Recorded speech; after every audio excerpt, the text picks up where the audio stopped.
একটু খেয়াল করলে দেখবেন আপনার সেই কাছের বন্ধুগুলো এখন শুধুমাত্র ফেসবুক এবং হোয়াটসঅ্যাপের ফ্রেন্ড লিস্টেই সীমাবদ্ধ। হাতে অফুরন্ত সময় থাকা সত্ত্বেও তাদেরকে বিনা কারণে একটা মেসেজ করতে দ্বিধাবোধ হয়। একটা সময় যাদের সাথে বিনা কারণে ঘন্টার পর ঘন্টা বকবক করতাম, তাদেরকে এখন রাস্তায় দেখলে বলি, কিরে ভালো আছিস?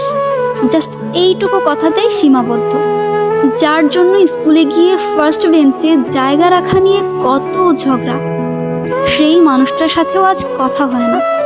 স্কুল থেকে বাসায় ফেরার সময় দোস্ত এই ছেলে এটা করছে, ওই ছেলে ওটা করছে, এই মেয়ে এমন, এ ওটা করে, ও ওটা করে, কত বকবক।